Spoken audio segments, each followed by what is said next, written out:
ಅಧಿಕಾರದಲ್ಲಿದ್ದ ದಿನಕ್ಕಿಂತಲೂ ಹೆಚ್ಚಿಗೆ ಅಧಿಕಾರ ಹೋದ ಮೇಲೆ ತುಂಬ ಇಕ್ಕಟ್ಟಿಗೆ ಸಿಕ್ಕಿದ್ರು, ನರಕ ಯಾತನೆ ಅನುಭವಿಸಿದ್ರು, ಬಹುಶಃ ಆತ್ಮಹತ್ಯೆ ಮಾಡ್ಕೊಳ್ಳೋ ಹಂತಕ್ಕೂ ಬಂದಿದ್ರು ಅಂತ.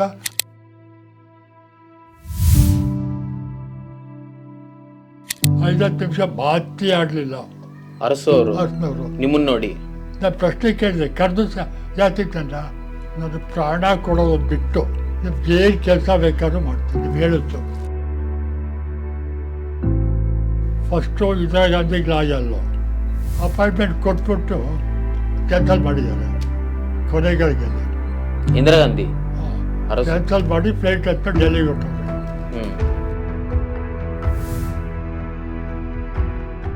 ವೀಕ್ಷಕರೇ ನಮಸ್ಕಾರ, ನೀವು ನೋಡ್ತಾ ಇದ್ದೀರಾ ಕನ್ನಡ ಪ್ಲಾನೆಟ್. ನಾನು ಮನೋಜ್ ಕಂಬ್ಳಿ. 2026 ಮತ್ತು 27ನೇ ಸಾಲಿನ ದೇವರಾಜ ಅರಸು ಪ್ರಶಸ್ತಿಯನ್ನು ಈ ವರ್ಷ ಪ್ರೊಫೆಸರ್ PV ನಂಜರಾಜ ಅರಸು ಅವರಿಗೆ ರಾಜ್ಯ ಸರ್ಕಾರ ಕೊಟ್ಟು ಮಾಡಿದೆ. ಸೊ ಆ ಪ್ರಶಸ್ತಿಯ ಕುರಿತು ಮಾತನಾಡಲಿಕ್ಕೆ ಮತ್ತು ಅರಸು ಅವರ ಕಾಲದ ರಾಜಕಾರಣ ಹೇಗಿತ್ತು ಮತ್ತು ವಿಶೇಷವಾಗಿ ದೇವರಾಜ ಅರಸು ಅವರ ಜೊತೆ ನಂಜರಾಜ ಅರಸು ಅವರ ಒಡನಾಟ ಹೇಗಿತ್ತು, ಈ ಎಲ್ಲ ವಿಚಾರಗಳ ಕುರಿತು ಕನ್ನಡ ಪ್ಲಾನೆಟ್ ಇವತ್ತು ಸಂದರ್ಶನ ಮಾಡಲಿಕ್ಕೆ ಬಂದಿದೆ. ಬನ್ನಿ ಅವ್ರನ್ನ ಮಾತನಾಡಿಸ್ತಾ ಹೋಗ್ತೀನಿ. ಸರ್ ನಮಸ್ತೆ ಸರ್. ಸರ್ ಮೊದಲನೇದಾಗಿ ಅಭಿನಂದನೆಗಳು ಸರ್, ನಮ್ಮ ಕನ್ನಡ ಪ್ಲಾನೆಟ್ ಕಡೆಯಿಂದ ದೇವರಾಜ ಅರಸು ಅವರ ಹೆಸರಿನಲ್ಲಿ ನಿಮಗೆ ಪ್ರಶಸ್ತಿ ಕೊಡ್ತಿರೋದು. ಸರ್ ಈಗ ಮುಖ್ಯವಾಗಿ ಅರಸು ಅವರ ಹೆಸರಿನಲ್ಲಿ ನಿಮ್ಮನ್ನು ಆಯ್ಕೆ, ದೇವರಾಜ ಅರಸು ಅವರ ಹೆಸರಿನಲ್ಲಿ ನಿಮ್ಮನ್ನು ಆಯ್ಕೆ ಮಾಡಿರೋದು ನಿಮಗೆ ಎಷ್ಟು ಸಂತೋಷ ಕೊಟ್ಟಿದೆ ಅಂತ? ನನಗೇನು ಅನಿಸ್ತಿದೆ ಹಾಂ, ನಿಮ್ಗೇನು ಅನಿಸ್ತಾ ಇದೆ ಅಂತ? ನನಗೆ ಗೊತ್ತಿಲ್ಲ, ಆಯ್ಕೆ ಮಾಡಿದವ್ರು ಹೇಳಬೇಕು. ಅಲ್ಲ, ಆ ಆಯ್ಕೆ ಪಟ್ಟಿಯಲ್ಲಿ ನೀವು ಬಂದ್ರಿ ಅಲ್ವಾ, ನಿಮ್ಮ ಹೆಸರು ಈಗ ಅಧಿಕೃತವಾಗಿ ಘೋಷಣೆ ಆಗಿದೆ. ಆ ಆಯ್ಕೆ ನಿಮ್ಗೆ ಏನು ಅನಿಸ್ತಾ ಇದೆ? ನನ್ನ ಆಯ್ಕೆನಾ? ಹಾಂ, ನನ್ನನ್ನು ಆಯ್ಕೆ ಮಾಡಿದ್ರ ಪ್ರಕಾರ ಅರಸು ಅವರ ಪ್ರಶಸ್ತಿ ನಿಮಗೆ ಕೊಡ್ತಾ ಇದ್ದಾರೆ. ಅರಸು ಅವರ ಈಗ ವಿಷಯಕ್ಕೆ ಸಂಬಂಧ ಪಡೆದೇ ಇದ್ದಾಗ ಒಂಥರ ಮುಜುಗರ ಆಗುತ್ತೆ. ನಾವು ಸಮಾಜಕ್ಕೆ ಹೋರಾಟ ಮಾಡಿದ್ದೀವಿ. ಅರ್ಸನವರು ನಂಗೆ ಭಾಳ ಪರಿಚಯ ಇದ್ದರು. ಅವರು ಅಧಿಕಾರದಲ್ಲಿದ್ದ ದಿನಕ್ಕಿಂತಲೂ ಹೆಚ್ಚಿಗೆ ಅಧಿಕಾರ ಹೋದ ಮೇಲೆ ತುಂಬ ಇಕ್ಕಟ್ಟಿಗೆ ಸಿಕ್ಕಿದ್ರು, ನರಕ ಯಾತನೆ ಅನುಭವಿಸಿದ್ರು, ಬಹುಶಃ ಆತ್ಮಹತ್ಯೆ ಮಾಡ್ಕೊಳ್ಳೋ ಹಂತಕ್ಕೂ ಬಂದಿದ್ದರು ಅಂತ ನಾನು ಅಂದ್ಕೊಂಡಿದ್ದೀನಿ. ಏಕೆ ನನ್ನ ಹತ್ರಕ್ಕೆ ಅದೆಲ್ಲ ಹೇಳಿದ್ದಾರೆ. ನಾನೇ ಕೆಲವು ನನ್ನ ವಯಸ್ಸಿದ ಕೆಲಸ ಮಾಡಿಕೊಟ್ಟಿದ್ದೀನಿ. ಅಂಥ ಟೈಮಲ್ಲಿ ಮೇಲ್ಗಡೆಯಿಂದ ಇಂದಿರಾ ಗಾಂಧಿ ನಿಷ್ಠೂರ, ಅವ್ರು ಮಾತಾಡೋಕ್ಕೂ ತಯಾರಿಲ್ಲ. ಇಲ್ಲಿ ಜನತಾ ಪಕ್ಷದ ಸರ್ಕಾರ, ಬೊಮ್ಮಾಯಿ, ಹೆಗಡೆ, ರಾಮಕೃಷ್ಣ ಹೆಗಡೆ ಯಾರಿಗೂ ಇವ್ರು ಕಂಡ್ರಾಗಲ್ಲ. ಹೇಳ್ತೀನಿ, ಇವರೆಂಥ ಇಕ್ಕಟ್ಟಿಗೆ ಸಿಕ್ಕಿದ್ರು ಅಂದರೆ ಸುಮಾರು 74 ಇಸ್ವಿ ಅಂತ ಕಾಣುತ್ತೆ.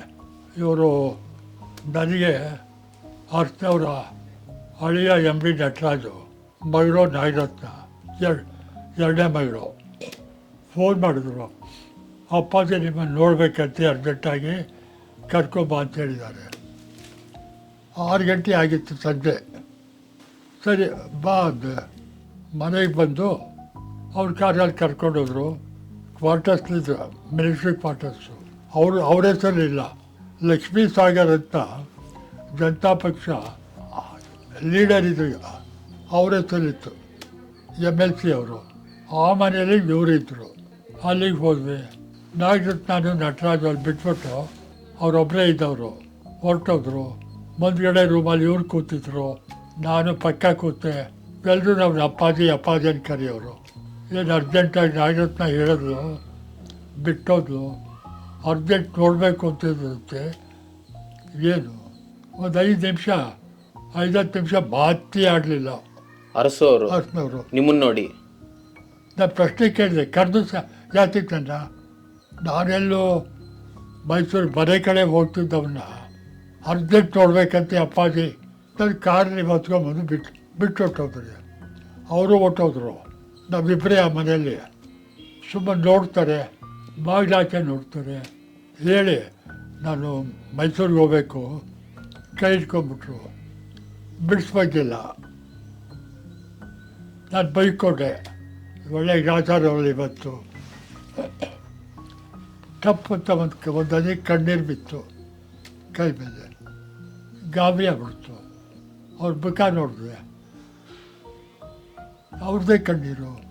ನಾನು ಹೇಳಿದೆ, ನೋಡಿ ನೀವು ಕಣ್ಣೀರು ಹಾಕ್ಬೇಡಿ, ನಾನು ನನ್ನ ಪ್ರಾಣ ಕೊಡೋದು ಬಿಟ್ಟು ನಿಮ್ಗೆ ಏನು ಕೆಲಸ ಬೇಕಾದ್ರೂ ಮಾಡ್ತೀನಿ, ನೀವು ಹೇಳಿದ್ದು ಕಣ್ಣೀರು ಹಾಕ್ತೀನಿ ಹೇಳಿ. ಕೈ ಕಿತ್ಕೊಂಡೆ ಅಲ್ಲ. ಅವ್ರ ಸಮಸ್ಯೆ ಹೇಳಿದ್ರು.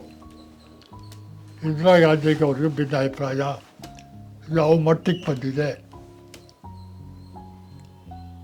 ಲೋಕಲ್ ಹೆಗ್ಡೆ ಆ್ಯಂಡ್ ಪಾರ್ಟಿ ಎಲ್ಲ ಹೆಸರುಗಳು ಬೇಡ, ಇವ್ರಿಗೆ ತಲೆ ತಿಂತಿದ್ದಾರೆ. ಸರಿ, ನಾನೇನು ಮಾಡಬೇಕು?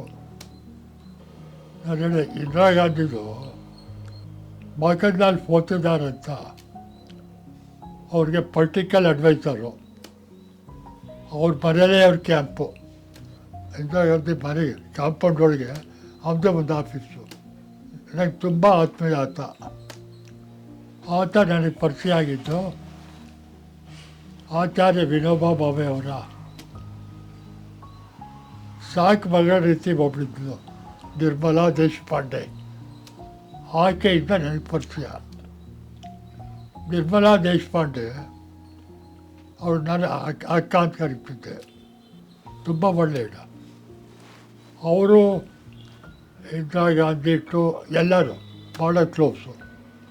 ಆ ರೀತಿಯಲ್ಲಿ ಅವಳು ಯಾಕಂದ್ರೆ ನಾವು ಓದ್ತಿದ್ದಾರೆ ಪರಿಚಯ ಮಾಡಿತ್ತು, ಫೋನ್ನಲ್ಲೇ ಪರಿಚಯ ಮಾಡಿತ್ತು.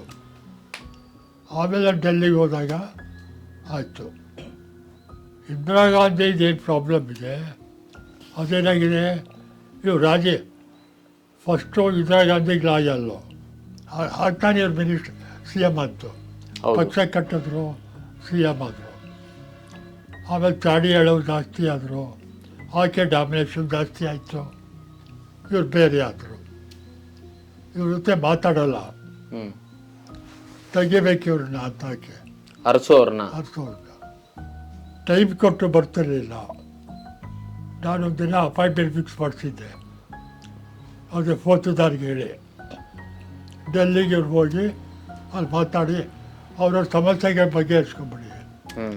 ಮಾತಾಡಿದ ಬಗೆಹರಿತ್ತಲ್ಲ. ಆಕೆ ಮದ್ರಾಸಿಗೆ ಬಂದಿದ್ದರು. ಅಲ್ಲಿ ಅಪಾಯಿಂಟ್ಮೆಂಟ್ ಫಿಕ್ಸ್ ಮಾಡಿರಿ, ನಾನು ಅವರು ಹೋಗ್ತೀವಿ, ಅಲ್ಲಿ ಮಾತಾಡ್ತೀವಿ. ಅಪಾಯಿಂಟ್ಮೆಂಟ್ ಕೊಟ್ಬಿಟ್ಟು ಕ್ಯಾನ್ಸಲ್ ಮಾಡಿದ್ದಾರೆ ಕೊನೆಗಳಿಗೆಲ್ಲಿ. ಇಂದಿರಾ ಗಾಂಧಿ ಕ್ಯಾನ್ಸಲ್ ಮಾಡಿ ಫ್ಲೈಟ್ ಹತ್ತ ಡೆಲ್ಲಿಗೆ ಹೊಟ್ಟೋದ್ರು. ನಾನು ಅವ್ರವ್ರ ಕಾರಲ್ಲಿ ಹೋಗಿದ್ವಿ. ಅಲ್ಲೇ ಗೊತ್ತಾದ್ದು ಕ್ಯಾನ್ಸಲ್ ಆಗಿದೆ ಅಂತ. ಡೆಲ್ಲಿಗೆ ಬರೋಕ್ಕೆ ಹೇಳು. ಆಮೇಲೆ ಹೀಗೆ ಆ ಕಡೆ ನಿರಾಶೆ, ಇಲ್ಲಿ ಹೆಗ್ಡೆ ಆ್ಯಂಡ್ ಪಾರ್ಟಿ ವಿರೋಧ, ಇಲ್ಲಿ ನಿರಾಶೆ. ಎಂತೆಂಥದ್ದು ಇವ್ರ ಮೇಲೆ ಆರೋಪಗಳು ಬರ್ತಿ ಕೇಸ್ ಹಾಕಬೇಕು ಅಂತಿದ್ರು. ತಿಮ್ಮೇಗೌಡರದೊಂದು ಗೋಳು ಹೌಸಿಂಗ್ ಬೋರ್ಡು ಮಿನಿಸ್ಟರ್ ಆಗಿದ್ದರು, ಮೈಸೂರಿನವರು, ಹುಣಸೂರು. ಹೀಗೆ ನಾನು ಹೇಳೋದಕ್ಕೆ ಏನು ಹೊರಟೆ ಅಂದರೆ, ಅವರು ಅಧಿಕಾರದಲ್ಲಿದ್ದಾಗ ಜನಪರ ಯೋಜನೆಗಳನ್ನು, ಕಾರ್ಯಗಳನ್ನ ಏನೆಲ್ಲ ಮಾಡಿದ್ರು ಅದೆಲ್ಲವೂ ಬದಲಾವಣೆ ಆದವು. ಅದಕ್ಕೆ ಉದಾಹರಣೆ ಹೇಳಕ್ಕೆ ಕೊಟ್ಟಿದ್ದೇನು ಅಂದರೆ, ಒಂದು ಚಿತ್ರ ನಿಮಗೆ ಕೊಟ್ಟರೆ ನನ್ನ ಮನಸ್ಸಲ್ಲಿರೋದು ಆಚೆ ಬರುತ್ತೆ.